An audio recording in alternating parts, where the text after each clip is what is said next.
যদি কারো দেখতে ভালো না লাগে সে আমাকে সিম্পল আনফলো করে দিলে হয়। আমাকে এত ইম্পর্টেন্স দিচ্ছে, আমি তো রাষ্ট্রের ওরকম কোনো গুরুত্বপূর্ণ ব্যক্তি না। আমি লাইভ করলেও কারো কোনো ক্ষতি হয় না, আমি লাইভ না করলেও কারো কোনো উপকার হয় না। বুলিং তো আইনত অপরাধ, তারপরে মানুষ বুলিং করে। বাট দেখেন এই বুলিংগুলা প্রতিবাদ করেই আমি এখানে দাঁড়িয়ে কথা বলতে পারছি। হয়তো আমি যেহেতু একজন উদ্যোক্তা, সো উদ্যোক্তারা যখন পুরস্কৃত হয় এবং আমার খুবই ভালো লাগে। এবং আজকে আমার এখানে আসার পিছনে মেইন রিজন হচ্ছে এই তাসনুবা আপু, অ্যান্ড ওনাকে আমি না বলতে পারি নাই। খুবই ভালো লাগছে যারা পুরস্কৃত হয়েছে, সবাই কষ্ট করে কাজ করে যার যার জায়গা থেকে। এবং আমার মতো একজন সামান্য একজন মানুষ হয়ে আমি স্টেজে দাঁড়িয়ে আমি পুরস্কার দিতে পেরেছি, অবশ্যই অনুভূতি অনেক ভালো। বুলিং তো আইনত অপরাধ, তারপরে মানুষ বুলিং করে। বাট দেখেন এই বুলিংগুলা প্রতিবাদ করেই আমি এখানে দাঁড়িয়ে কথা বলতে পারছি। হয়তো তো কীভাবে বুলিং আসলে কাউকে, ছেলেদেরকেও আজকাল বুলিং করা হয়। বুলিং আসলে সমাজের জন্য ভালো না। আমি তো রাষ্ট্রের ওরকম কোনো গুরুত্বপূর্ণ ব্যক্তি না। আমি লাইভ করলেও কারো কোনো ক্ষতি হয় না, আমি লাইভ না করলেও কারো কোনো উপকার হয় না।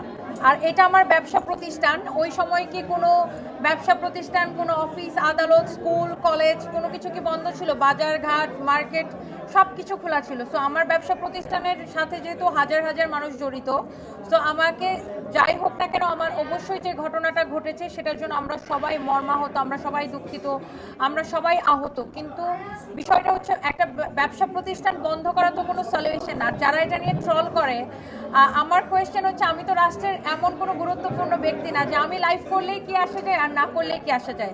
মেইন ইস্যু হচ্ছে এত বড় একটা ঘটনা ঘটেছে, এতগুলো বাবা মায়ের বুক খালি হয়েছে, সেটা নিয়ে আমরা সবাই দুঃখ পাচ্ছি, সেটা নিয়ে মানুষ কথা বলবে।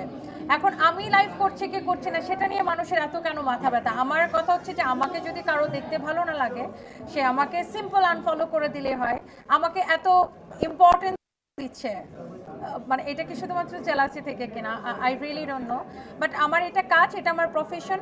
এখন আমার প্রফেশন তো আমাকে ধরে রাখতে হবে। আপনারাও যেমন যে কোনো ঘটনা ঘটলে আপনাদের ক্যামেরা নিয়ে দৌড়ান, বা যারা অফিস করে তারা, দেশের মধ্যে অনেক রকমের দুর্যোগ আসে, বাট সব কিছু তো চালু থাকতে হয়, কাজও তো করতে হয়। সো এটা আমার কাজ, আমাকে কাজ করতে হয়। যেহেতু আমার কোম্পানিতে আমি কোনো ফ্রিল্যান্সার না যে শুধু আমি নিজের একার জন্য কাজ করি।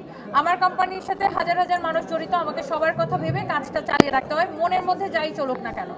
এটা খুবই খারাপ কাজ। যারা আসলে দুঃসময়ে মানুষের খারাপ সময়ে এই কাজগুলো করে, ভাড়া বেশি নেয়, পানির দাম বেশি নেয়, আমি বলবো যে এনারা আসলে মানুষের পর্যায়ে পড়ে না।